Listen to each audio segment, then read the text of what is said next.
Assalamualaikum warahmatullahi wabarakatuh. Perkenalkan, kami dari kelompok 12 mata kuliah pengauditan dengan materi kasus Enron, serta dosen pengampu Ibu Elsa Fitri Amran SE MM MSI.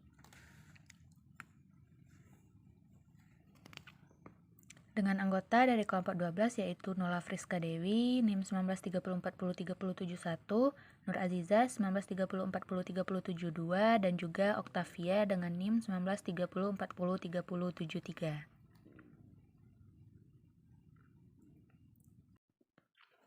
Profil Enron. Enron Corporation adalah sebuah perusahaan energi Amerika yang berbasis di Houston, Texas, Amerika Serikat.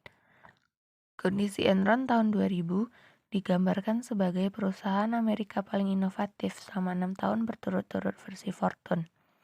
Berdiri 1985, Omaha, Nebraska dengan kantor di Houston, Texas, USA. Bidang usaha Enron adalah listrik, gas alam, bubur kertas dan kertas, serta komunikasi. Tokoh pendiri Enron adalah Kenneth Lai. CEO dan CRO sementara adalah Stephen F. Cooper. Ketua John G. Ray III. Wakil Komisaris Clifford Baxter. Sebelum kebangkrutannya pada tahun 2001, Enron memperkerjakan sekitar 21.000 orang pegawai dan merupakan salah satu perusahaan terkemuka di dunia dalam bidang listrik, gas alam, bubur kertas, dan komunikasi. Enron mengaku penghasilannya pada tahun 2000 berjumlah 101 miliar US dollar. Enron menjadi sorotan masyarakat luas pada akhir 2001. Ketika terungkap bahwa Enron melakukan penipuan akuntansi yang sistematis, terlembaga, dan direncanakan secara kreatif terhadap kondisi keuangan yang dilaporkannya. Enron, suatu perusahaan yang menduduki ranking 7 dari 500 perusahaan terkemuka di Amerika Serikat dan merupakan perusahaan energi terbesar di Amerika Serikat, jatuh bangkrut dengan meninggalkan hutang hampir sebesar 31,2 miliar US dollar. Dalam kasus Enron diketahui terjadi perilaku moral hazard, diantaranya memanipulasi laporan keuangan dengan mencatat keuntungan 600 juta dolar Amerika Serikat, padahal perusahaan mengalami kerugian. Manipulasi keuntungan disebabkan keinginan perusahaan agar saham tetap diminati investor. Kasus memalukan ini konon ikut melibatkan orang dalam Gedung Putih, termasuk Wakil Presiden Amerika Serikat. Kronologi Enron, Januari 2001. Pada awal tahun 2001, partner KAP Andersen melakukan evaluasi terhadap kemungkinan mempertahankan atau melepaskan Enron sebagai klien perusahaan, mengingat risiko yang sangat tinggi berkaitan dengan praktek akuntansi dan bisnis Enron. Dari hasil evaluasi, diputuskan untuk tetap mempertahankan Enron sebagai klien KAP Andersen, dan salah seorang eksekutif Enron dilaporkan telah mempertanyakan praktek accounting perusahaan yang dinilai tidak sehat, mengungkapkan dan kekhawatiran berkaitan dengan hal tersebut kepada CEO dan partner KAP Andersen pada pertengahan 2001. Februari 2001, saham Enron dijual sangat tinggi pada posisi sekitar $90 US per lembar. Mei 2001, Clifford Baxter, wakil komisaris Enron, resmi berhenti bekerja untuk Enron karena tidak tahan melihat bisnis kerja Enron yang tidak beretika. September 2001, pemerintah USA mulai mencium ketidakberesan dalam laporan pembukuan Enron. Oktober 2001. Tanggal 16 Oktober 2001, Enron menerbitkan laporan keuangan triwulan ketiga. Dalam laporan ini disebutkan bahwa laba bersih Enron telah meningkat menjadi 393 juta US dollar, naik 100 juta US dollar dibanding periode sebelumnya. Tanggal 19 Oktober 2001, USS Ralls mengumumkan secara resmi ingin mereview file pembukuan Enron. Enron mengumumkan kerugian sebesar 600 juta dolar Amerika Serikat dan nilai asetnya pun menyusut 1,2 triliun dolar Amerika Serikat. Pada laporan keuangan yang sama, diketahui bahwa selama 7 tahun terakhir ini, Enron selalu melebihkan laba bersih mereka. November 2001, 30 November 2001, operasi Enron di Eropa melaporkan kebangkrutannya. Desember 2001, 2 Desember 2001, Enron mendaftarkan kebangkrutan perusahaan ke pengadilan dan memecat 5.000 pegawai dan posisi harga saham Enron 26 sen per lembar saham. Januari 2002.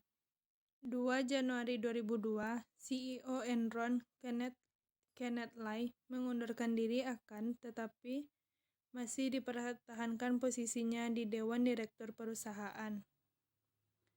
24 Januari 2002, Clifford Baxter bunuh diri dengan cara menembak kepala di dalam mobil Mercedes di depan rumah mewahnya di Houston.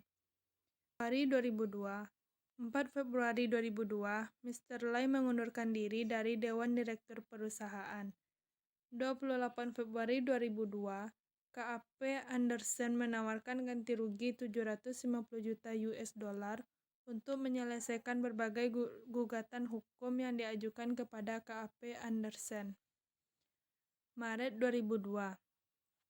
14 Maret 2002, Departemen Kehakiman Amerika memvonis KAP Anderson bersalah atas tuduhan melakukan penghambatan dalam proses peradilan karena telah menghancurkan dokumen-dokumen yang sedang diselidiki.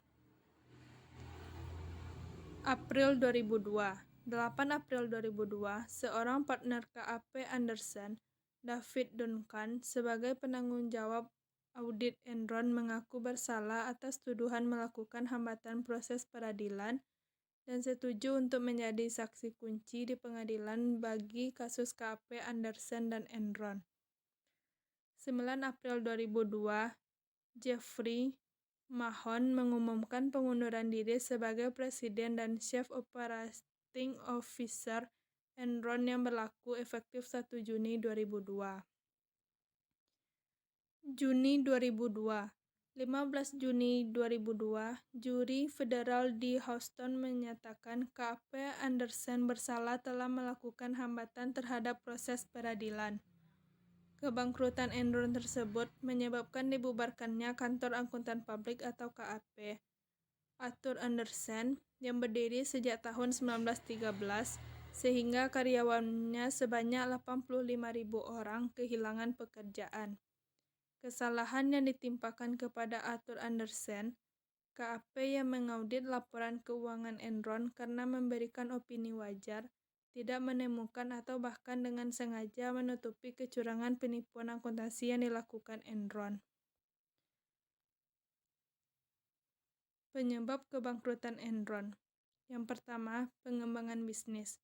Untuk menambah keuntungan bagi perusahaan, Enron membuka partnership melalui konsultan hukumnya dengan nama Special Purpose Partnership. Pada pola kerjasama ini, modal Enron dibandingkan modal partner adalah 97:3.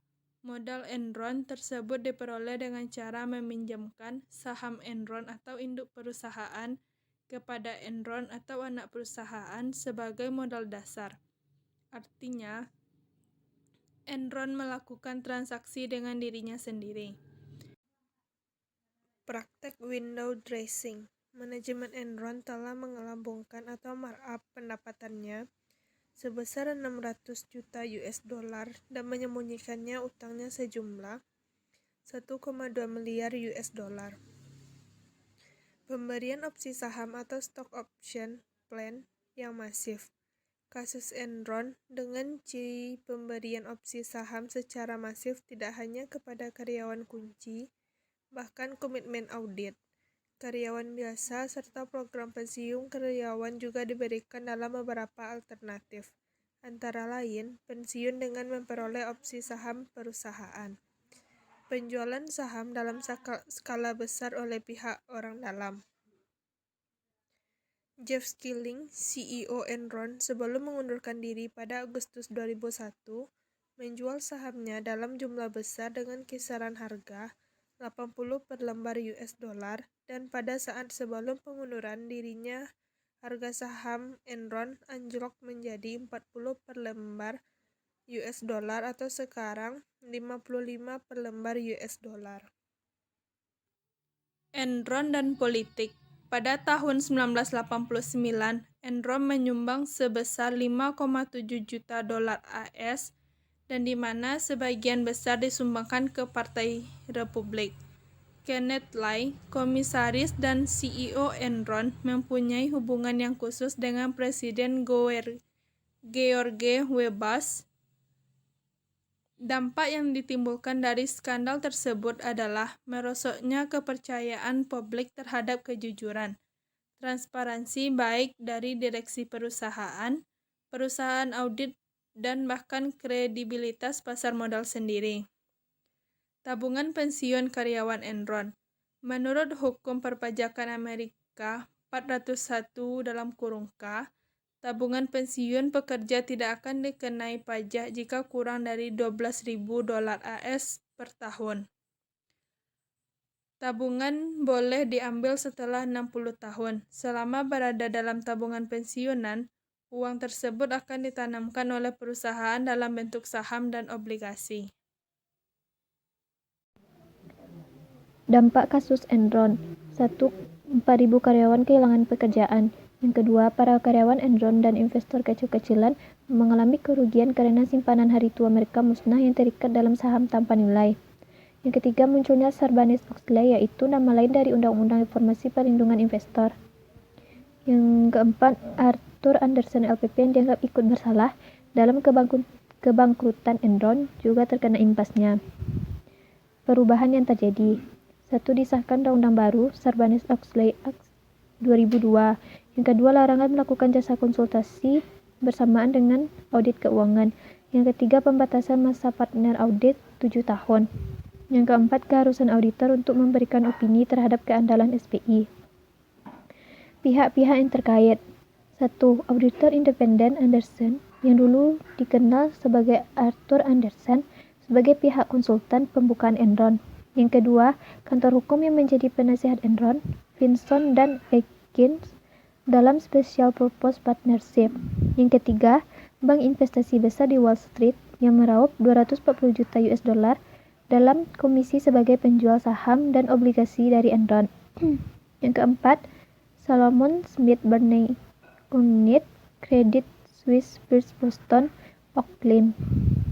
Yang kelima, Merrill Lynch. Yang keenam, Goldman Sachs.